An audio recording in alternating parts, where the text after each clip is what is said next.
Welcome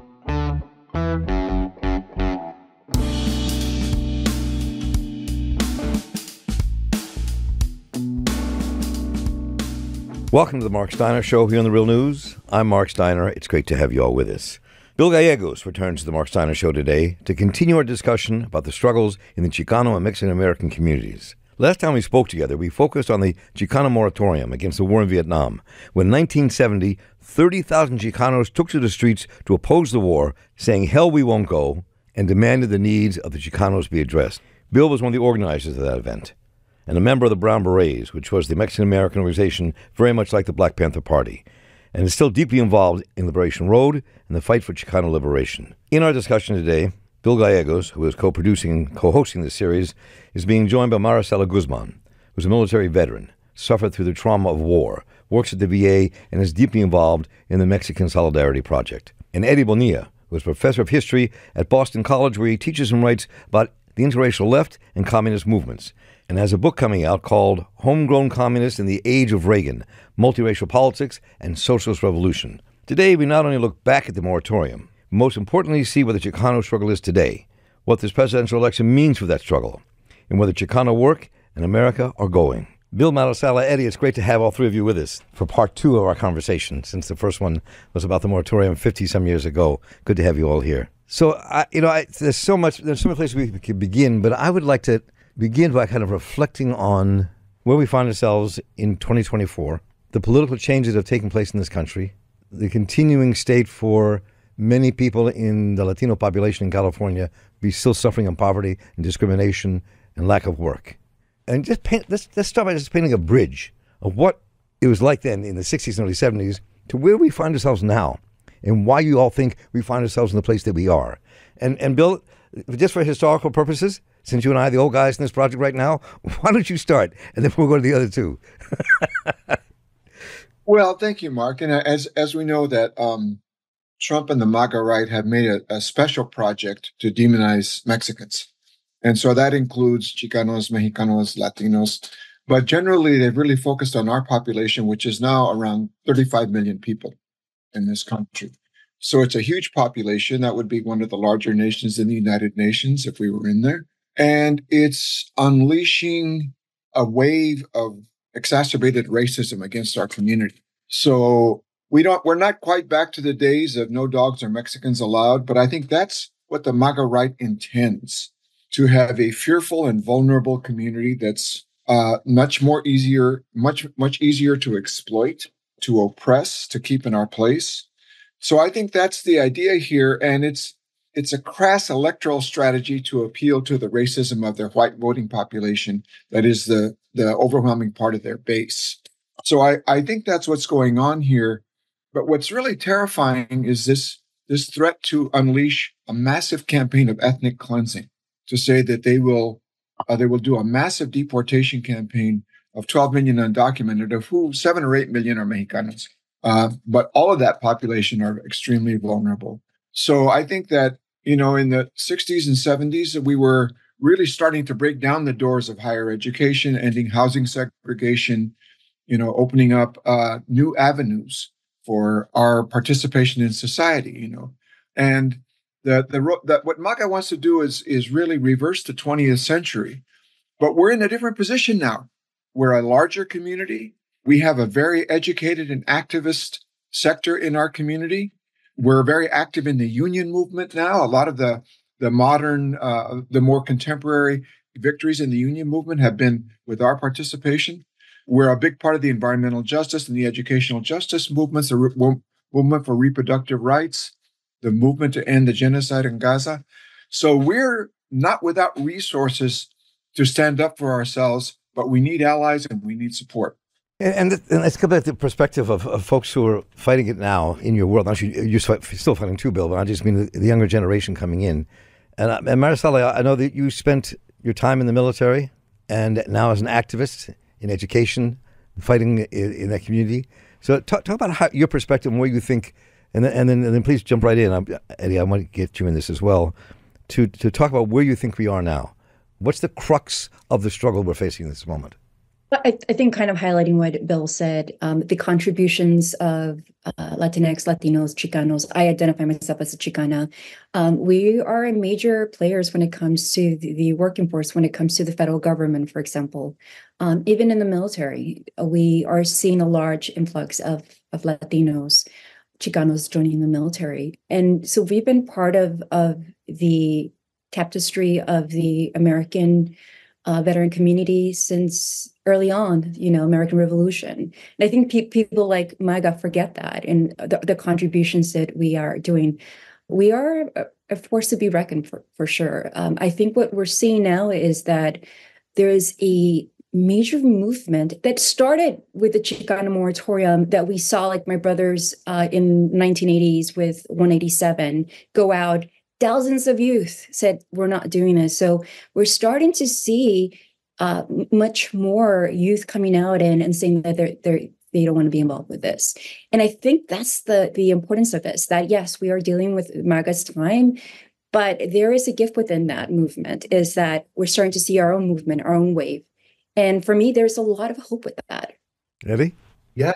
No, I thank you, Maricela. I also too was going to kind of bring up Prop 187 because I think so much of how I think about Chicano history, Latino history is, and social movement history in general is kind of this revolution and repression. I don't want to use the word dialectic, but this kind of relation, this kind of change over time where, context changes, but then we still see that kind of nativism throughout the 20th and 21st century, whether we go back to what people talked about with the Brown Scare, which is tied in what others talked about with the Black Scare, and also embedded in kind of these anti-immigration kind of early 20th century policies. You also have anti-communism and anti-red, anti-socialism sentiments. So the early 20th century, the Brown Scare, then I see, right, you get McCarthyism in the 50s, but then you have the Chicano movement that I think gives so much inspiration. But then there we also saw, right, COINTELPRO, and we saw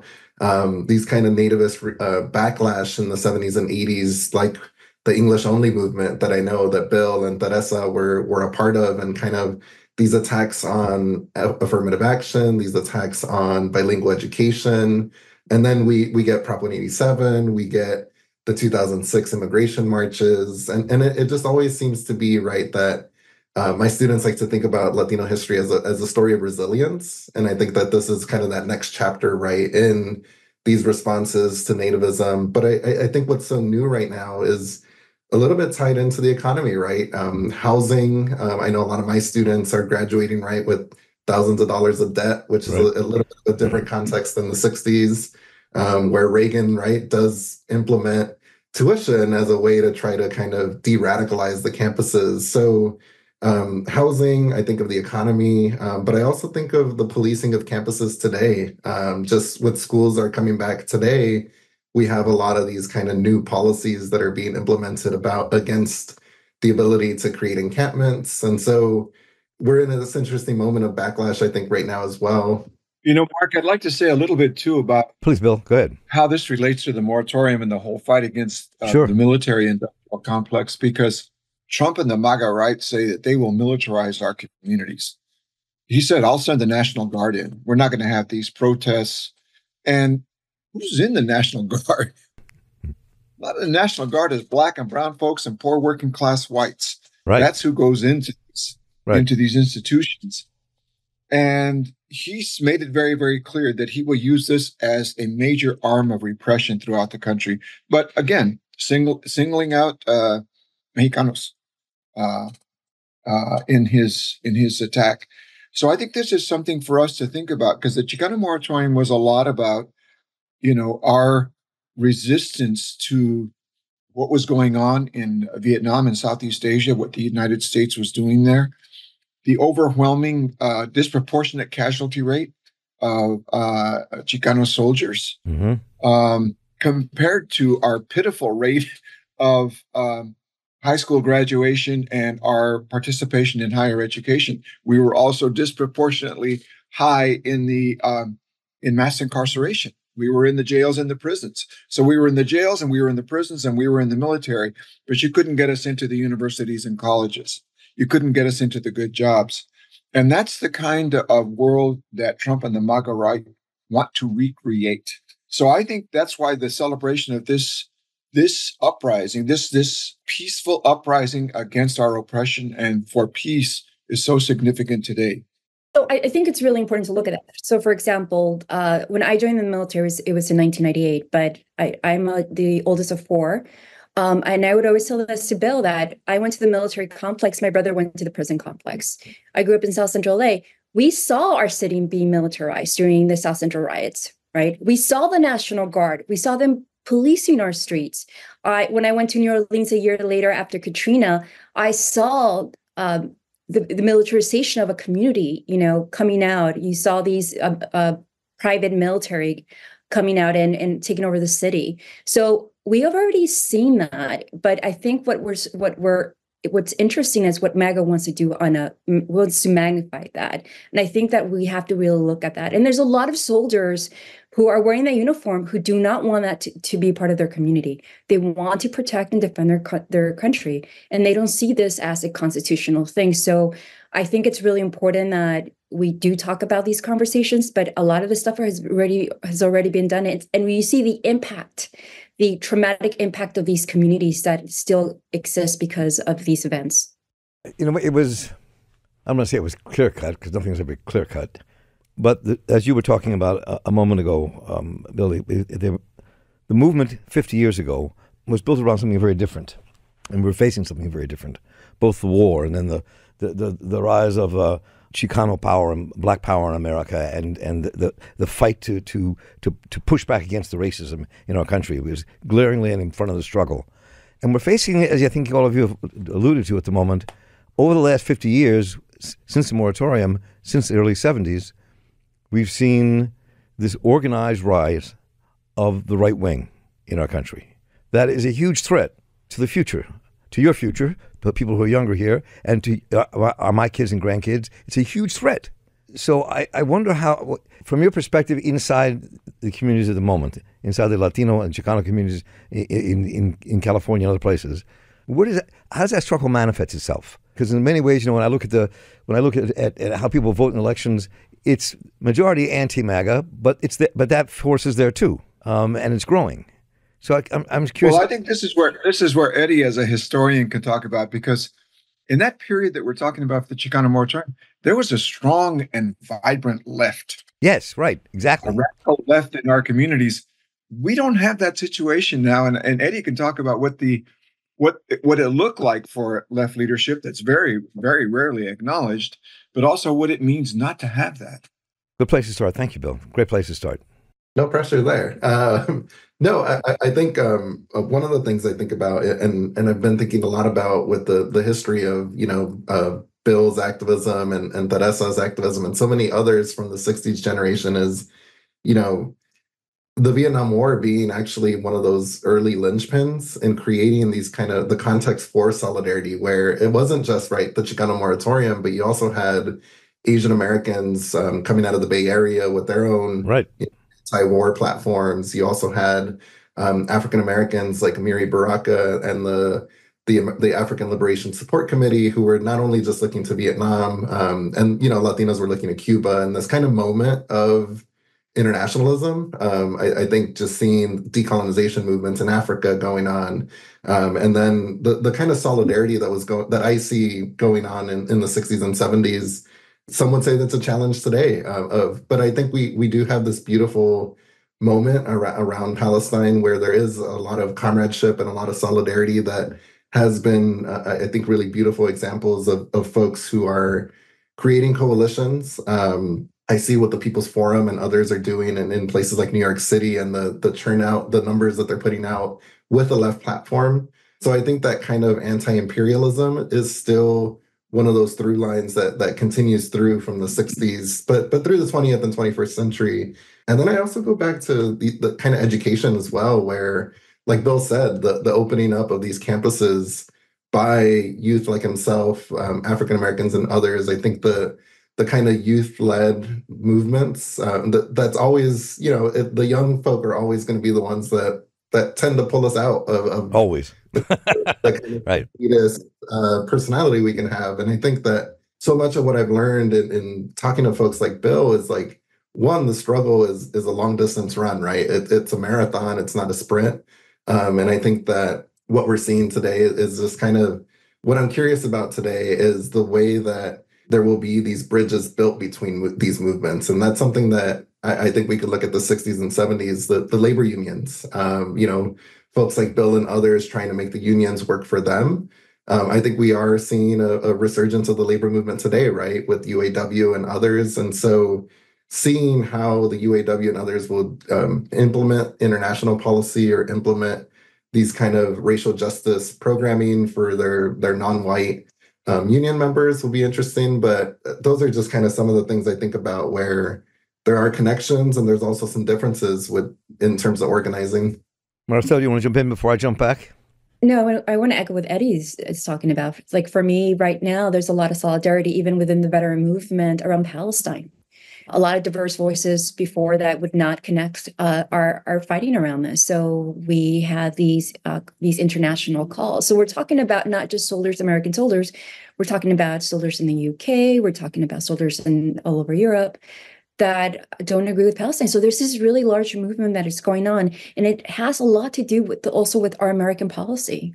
So they're looking at how we're impacting other countries. So I think that for me, that's why there's a lot of hope that with what's going on right now in these elections, that yes, there's a lot of things happening, but the youth are definitely making a big difference, and I'm very inspired by them. And like you said, the youth has always been part of this, from the Chicano Moratorium to my time, 187, and over 10,000 youth were marching out of schools. And so I think it's really important to look at that and to remember our history. And that's the issue. The biggest issue is that often in our school systems, we're not told our history, and not having this knowledge impacts the decisions that we're going to make. Even if we're going to, if I knew this knowledge when I was in high school, I would have changed my mind and not joined the military.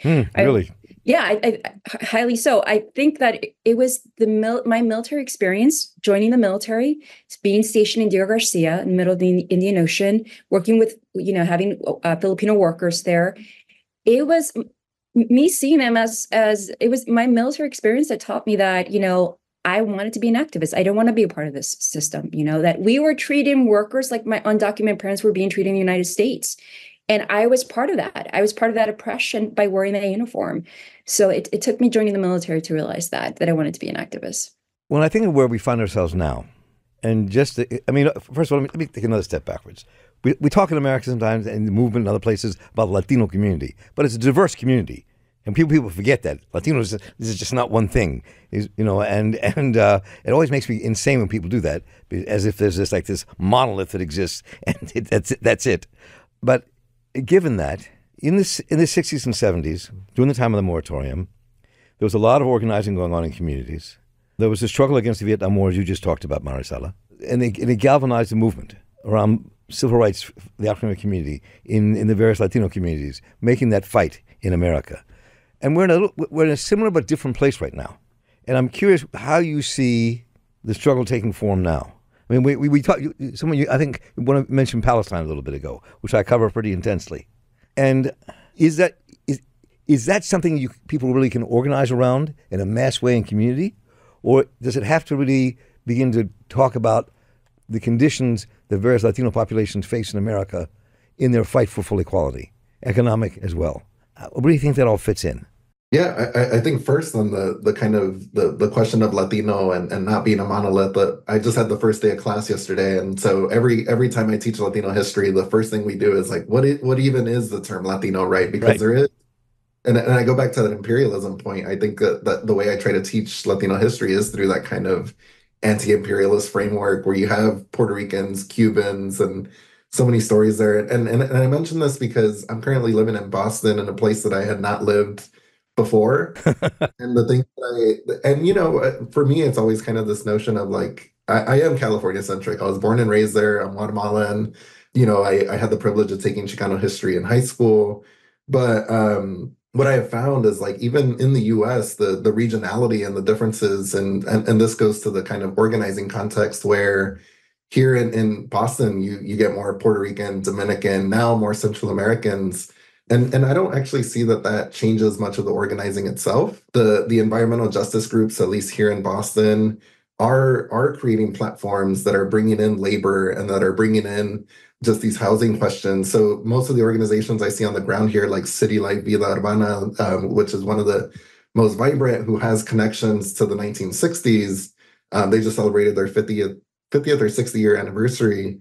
They are doing that work where they are trying to figure out these kind of multi-issue struggles, where I think Palestine kind of comes in as a kind of a, now it's a consistent stretch of that organizing, but they are still rooted in kind of housing, economic justice, racial justice. And so I go back to that kind of those questions of the current day conditions. And it really is, at least here in Boston, folks can't pay their rent. They can't put food on the table, even though they have full-time employment.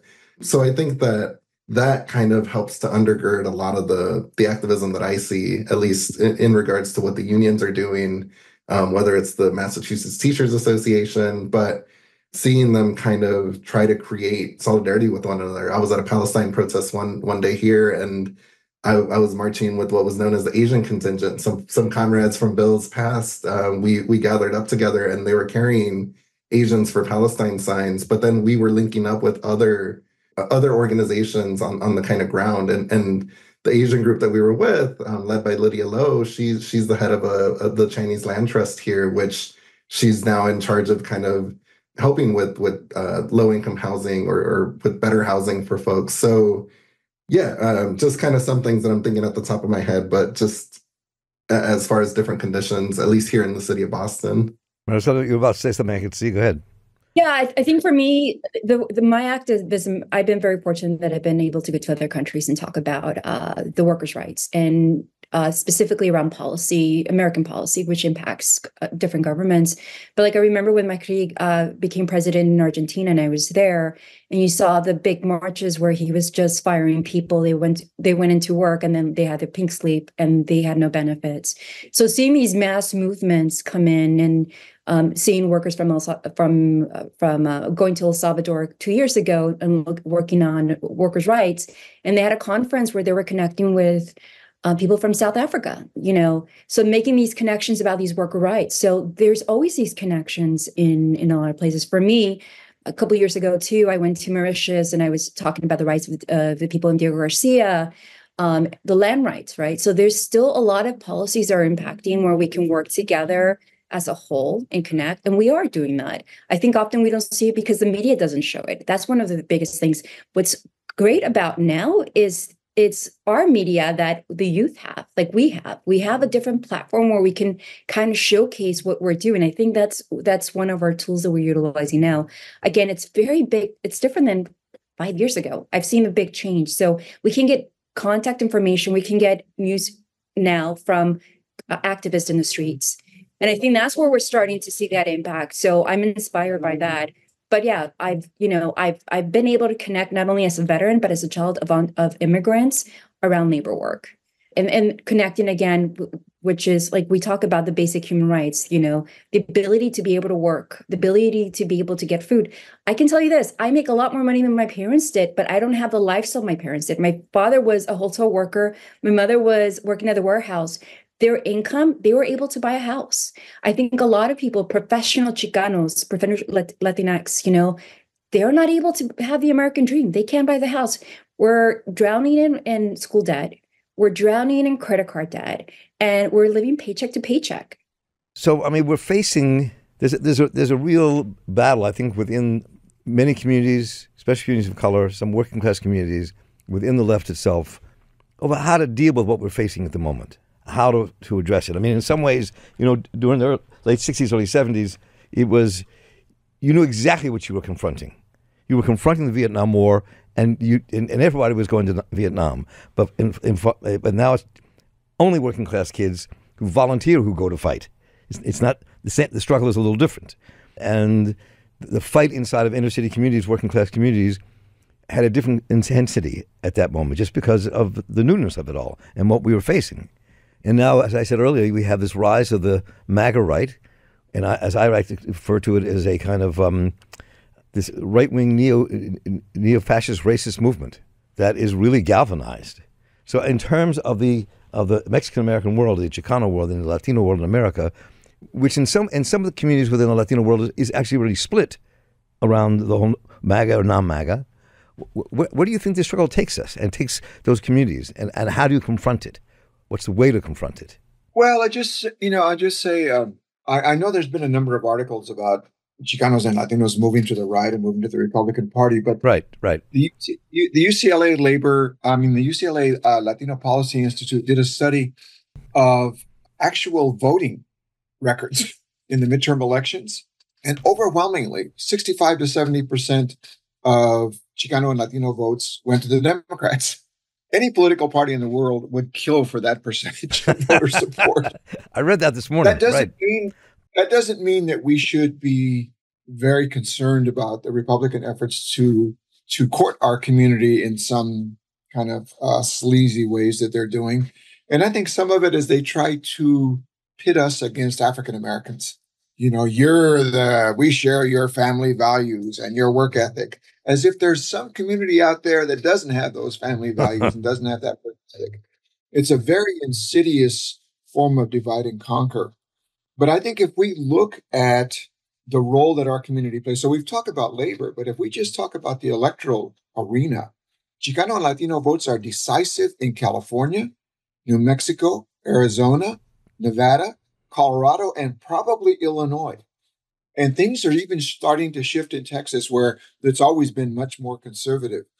So we're an extremely important social force for the fight against this neo-fascist movement that you're talking about, which is out to win the White House and obviously Congress and the Senate, but they already control the number of state governments. And we know like what they're doing in Texas, where with that control of the state government, they've militarized their own border. They put razor wire in the Rio Grande so people can get chewed up as they try in their desperation to escape poverty and violence. In Arizona, they're talking about legislation that would allow Arizona homeowners on the border to shoot on sight anyone that they think is undocumented immigrant coming onto their land. Unbelievable. So this is the vision that they have. But our population is, we're situated in a number of areas where we can really have an impact. I think one of the problems that we face is we need more unity. This is always a problem. I'll just give you an example. We're celebrating the 54th anniversary of the Chicano Moratorium. We have 4 different celebrations going on, not coordinated. I'm doing mine, and pinche, I'm the one that, we don't have the luxury of that. Right. We do not have the luxury of that kind of disunity. And that applies across the board. We need a lot more unity on the left and a lot of other things. But I think especially in our community, that's really important. And when we talk about the broader kind of Latina community, I think we need to look at the larger populations that tend to be, my own bias is to exclude the Cuban American community because they generally are to the right. There's a lot of historical reasons why they tend to do what they do. But for the Puerto Rican population, Central American population, the Chicano Mexicano population, these are the largest populations. And when they do polling on strong environmental and climate laws, we're like in 70% in support. Medicare for all, 60, 70% in support. Increased funding for public education, 60 or 70% support.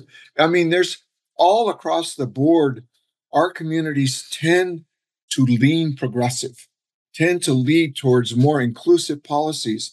The question is, how do we kind of mobilize this in a way that, can really be effective? And, what I'm seeing and what Eddie sees and Maricela sees and you see, Mark, when we see these vibrant social communities out there, the right wing sees that too. It's no accident that they've chosen to focus and target on our communities, partly because we're vulnerable, of course, but also they're watching what's going on in Mexico. That scares them. It's interesting how the United States and Canada are up in arms because the Morena party and the AMLO government say, we're going to make our Supreme Court justices have to run for office, and they're going to have term limits. And by the way, they can't keep making these outrageous salaries. I wish we had that here. I'm telling you, I wish we had that here. That's an expansion of democracy. But you would think that, they had just thrown poop into the punch bowl if you listen to the U.S. ambassador and the Canadian ambassador. So I think these are all the kinds of phenomenon that are really scaring the ruling class in this country, and especially the MAGA right. And where do you think that it goes from here? What the organizing on the ground looks like now, where the fight takes your generation, this next generation that we face? Yeah, I think for me, like working with different organizations, not just locally in the United States, looking at Mexico, looking at what other countries are doing, we need to learn from their lessons, right? I think that there's a lot of great organizing happening in South and Central America that we can work with. I think that you can have this international aspect. Like we see it again, we keep talking about Palestine, but this is something that it's really important to look at how we become organizers. So there's that connection there. And I also think looking at, for example, like we talked about the Cuban American community, younger Cubanos are shifting to our side, that the new generation are starting to see. So not leaving out the new generation. I think what happens often that a lot of these activist groups, they don't target the youth. And I think that's one of our weaknesses, that we really need to create a space for young activists to play a lead role in this movement. And and that's really important for me as an activist. I know that it's important to create that space for them too. But it's continuing learning for me as continuing learning. I can't go back to the past, but I have to continue to learn in the history, and I have to learn from the young activists that are taking Palestine.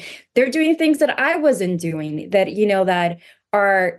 I didn't even think about. And I think that it's important to look at that. Technology has been a major play right now too, looking at our technology, using our technology. Bonilla did that really well, canvassing. And so there's a lot of things that you can do where you don't need the money that MAGA has. We have a lot of these tools already in place. So kind of utilizing that.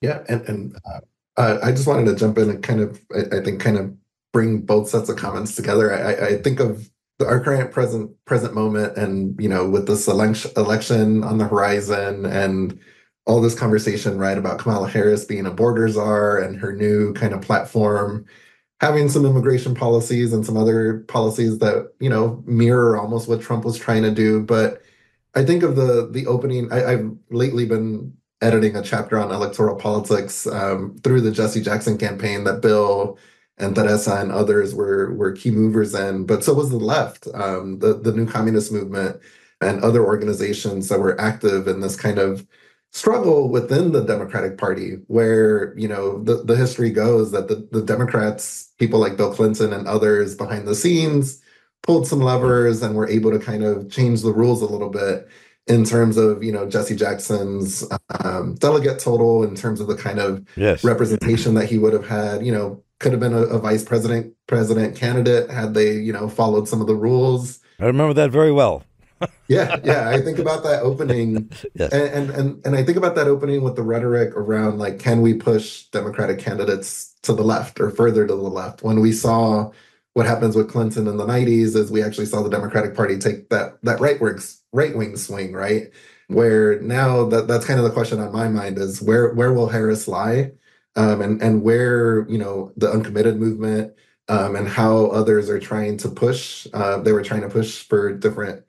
Even for speaking time at the DNC, and did not receive, a chance to speak. But I think of the Democratic Party. Project 2025 is on my mind lately too, and kind of to tie it back to education as well. And these attacks in Florida, we saw the attacks in Arizona against Chicano studies, but I know Teresa and others are in California still fighting to integrate ethnic studies, where this is now a 65-year struggle of people, or 60-year struggle of people just wanting their stories to be told, right, in historical curriculum. And so I often talk to folks from the League of Revolutionary Struggle, these veterans from the New Communist Movement, and it's almost like having to reinvent the wheel, right, where capitalism or democracy or whatever ism we want to tie to it, it often makes it hard for us to retell the stories of activists like Bill, activists like even like Malcolm X, where we want to kind of defang I think some of the political aspects of others like Martin Luther King Jr., who Jack Odell, who ends up helping lead the Jesse Jackson campaign, has ties to the Communist Party and ties to Martin Luther King Jr. So I that's kind of where I've been thinking lately, and I think the popular front component of the right wing. There's a new book that just came out by this guy David Austin Walsh, where he's talking about the post 50s and how there was actually a right wing popular front that brought together politicians, educators, students, that brought different stakeholders into this kind of right wing movement that gets us to write the new right of the 70s and the 80s. And so I'm just wondering about what those folks are doing behind the scenes, the Project 2025 folks and others, in terms of the capital that they're putting behind everything as low as school board elections, right? So that local state level, I think that's something different that we have this year than in years past, in that I think there has been a lot of successful movements, whether it was in Ferguson, post Black Lives Matter, or in other smaller elections, that we do see candidates running with progressive values. And, we can talk more about kind of the DSA and kind of those candidates, but yeah, that I think that's it. And in some of that, I think I would like to come back and have that conversation as we watch this election unfold. I think that'd be important to explore that in greater depth. So, Mark, I'd like to say a little bit about this. Go ahead, please. It's okay. Yeah. Yeah. So I'd say there's a couple of things that I think. One is, for oppressed communities like ours, the Chicano Latino community, overwhelmingly working class. Overwhelmingly, we have expanded our middle class, our intelligentsia, and so on and so forth. But we're overwhelmingly working class populations. Young activists need to go there. That's where we need organizing, for that sector that is the most oppressed and has the least representation. So I think we need to I'm not talking about getting a job as a union staffer. I'm not talking about heading a nonprofit. I'm talking about, like we did back in the day, kind of a little bit dogmatically, go to the point of production, get a job in a warehouse. Right. And I think one really important area is public education. These unions are growing. A lot of our public schools now are overwhelmingly oppressed students of color. And I think that's always been a very, very vibrant arena of struggle for oppressed communities and working class communities. So that's one thing. I'd like to see young activists, help get our working class organized. I think that would really be something strong. I think second thing, I think we need a proliferation of political education, study groups. And we do have, like Mari is mentioning, we have the social media where we can be much more extensive and much more creative than we were in the past. Right. But we need to do that kind of political education that helps young activists understand that the root problem is capitalism and imperialism, and that there is a vision of a new society that they can really hold on to and help develop. So I think those are a couple of the arenas where we need to work. And then I think we can't ignore the electoral arena, as challenging as it is. And I think we have to help build up the left of that arena. The DSA candidates that have run for office, like here in Los Angeles, or the Squad, or the Working Families Party. I think we really need to really begin to build that. And I think we should look at Mexico and France. So Mexico, because the Morena Party, which recently just overwhelmingly won local, state, regional, and the presidential election. It was mind-blowing. Yes, absolutely. Yes. That's a left united front. There's all kinds of left organizations that are part of Morena. That's right. All kinds of lefties part of Morena, and they came together in a common cause. That's what happened in France, where they gave an ass thumping to the right. And now, of course, Macron doesn't want to give them the fruits of their victory. But I think we need something similar here. We have a number of left and socialist organizations. My own Liberation Road, but we still have a Communist Party. We have the New African People's Organization. We've got the Red Nation. We've got North Star. We've got sections of the Democratic Socialists of America. Why can't we come together as part of an anti-fascist united front? So I think these are some of the things that I would like to see come out of this turbulent period that we're in. But I think especially for these young folks, don't forget our working people. We got people still out in the fields that are getting burned to death in the heat waves. Yep. We got people in the warehouses and public health and healthcare and in the public schools. Let's be there side by side with those gentes and help them get organized and united. So that's a really important point you've just made. So let me turn to our other guests here, to Eddie and Maricela, to kind of pick up on those points from your perspective in the places where you were in the struggle in your generations, and close us out with picking up on Bill's thoughts. And Eddie, you want to start? And then we go to Maricela. Let Maricela be the cleanup batter. Yeah, I'll just kind of I'll just echo the point about education that Bill's talking about. I think for me, as an educator in the classroom, I often teach these difficult subjects that are under attack across the nation. But for me, it's finding that beauty and solidarity. So much of what I spend my time thinking about and kind of dealing with is those moments of solidarity, whether it was the Bakke decision in 1974, which was, Right. Attacking affirmative action, whether it was Jesse Jackson's Rainbow Coalition presidential campaigns, but that kind of solidarity that was also there for the Chicano Moratorium, the moratorium bringing, it wasn't just lefties, it was nationalists, it was ultra-nationalists, it was every ism you can think under the sun marching in this. So I think having that political education that allows for folks to really grapple with, right, these various different ideas. But I think back to my students, the kind of lived context that they're graduating in. I do find a receptiveness to some of these more radical histories where I do think there's a lot of frustration. There is this kind of, throwing up your hands in the air and being like, well, what do we do now? Because there is so many fronts that fascism is fighting on, right? It's the economy, it's labor, it's Right. Politics. There's so much, and that it does take a multi-front movement to fight those various fronts. So just to kind of echo Bill on that, I think that education is important, where you get those stories of Black-Brown coalitions, of Asian and Latino coalitions. You get these stories that are rooted in the working class, but also recognize that you have to work with the middle class, you have to work with politicians, you have to work with the intelligentsia. It has to be a multi-front and a multi-people movement.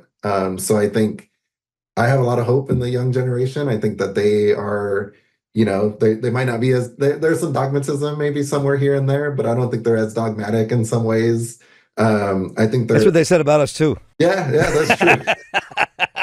But I think just that kind of receptiveness to, I know that we are a few years past the end of the Cold War, and we are seeing Trump weaponizing again, kind of that Kamala's a communist and trying to use that anti-communist kind of rhetoric, which we can laugh at, right? But I think that it is because so much of what has been struggled for is basic human rights. I always teach students, I show them the Black Panther platform program, the Young Lords program, the Brown Berets programs. And I'm always kind of like, well, what's radical about this? And when you read the points, you're just kind of like, oh, hospitals that actually work, a roof over my head, food for lunch. Right, so I can, right. And so I think that the fact that, going back to Maricela's point, the fact that, she and I are in different positions than our parents, and yet we're still struggling in many of the same ways, I think just kind of shows us that, capitalism, the same way that activists kind of retool and create new strategies, capitalism also finds new ways to kind of quell those strategies, and also, finds new ways for us to have to create new approaches. And so I go back to that dialectic point where there is this kind of, moving of battlegrounds, but also this persistent arc of just activism from folks like Bill and Teresa, who are still on the front lines, after these battles of Reaganism and neoliberalism. They are, I think, indicative of that need for intergenerational conversations, the youth with our elders, with our comrades, right? And so, yeah, that's I think what I would say. Maricela.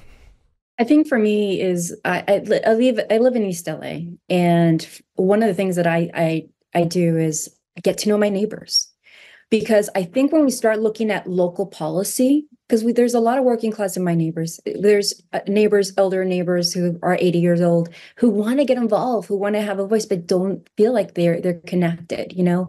So I've been very fortunate because I've had mentors like Bill, and I've had mentors, and I kind of help them navigate through what they want to see in their community, as we see in gentrification, as we're seeing the cost of housing prices and food prices, you know, as we're seeing the sheriff's cities delay policing more in communities. So it's gathering them. A lot of them still don't speak English still, so kind of helping them translate. So for me, that's what I'm doing locally. What can I do more locally? How can I have these conversations with my neighbors? Because if I can't have conversations with my neighbors, I'm not going to be able to do the community work that I want to do. So that's how I'm starting myself, so that we don't only look at these elections, presidential elections when they come around. It's like we want to look at these local elections every time. So that's one of the things I want to do. And again, I'm still learning from the youth. I need to step back and let them take the leadership. And one last thing is making sure that there's going to be times and places with different organizations that we're going to disagree, but I think it's important to come together and work on what's important, because the other side is doing that. MAGA does that really well, and we need to work on that. We can still disagree. We can still work on our different struggles, but there's struggles that we can connect with, where we can fight and defeat MAGA. But that's the real challenge right now.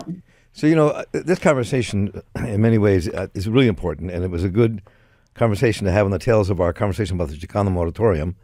And I think that it begs that we should have more conversations with different sectors in the Latino world across this country, in dialogue with each other, but also in dialogue with others, to really kind of struggle with where this movement goes now and where we take it and how we face down what we face. And along with Bill, as one of the two elders in the room, I think it's really important, because I think that we have to really wrestle with what the younger generation is going to face and the future is going to face and what we're facing now, and the really critical role that the Chicano Latino communities are going to play in that, in the fight here in America and across the globe.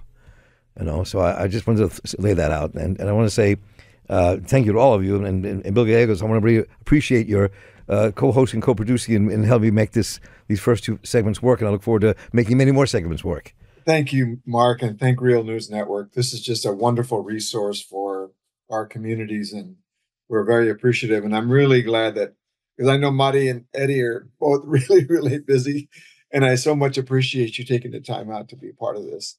This is great. Yeah, Maricela Guzman and Eddie Bonilla, it's great to meet you both, and I look forward to staying in touch and having many more conversations and really pushing this agenda, because we have to figure out where the movement is going next, and you are the future pushing that agenda. So thank all three of you so much for taking your time here at the Marc Steiner Show on The Real News, and Bill for helping co-host and produce this. Thank you both, all three.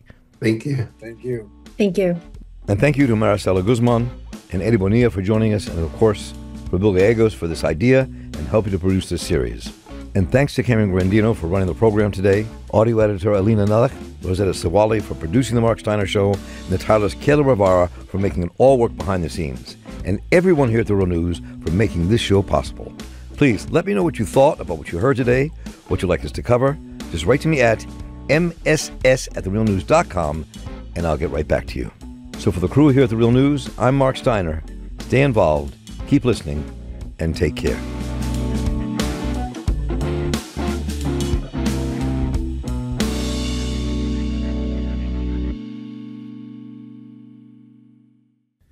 Thank you so much for watching The Real News Network, where we lift up the voices, stories, and struggles that you care about most. And we need your help to keep doing this work. So please, tap your screen now, subscribe, and donate to The Real News Network. Solidarity forever.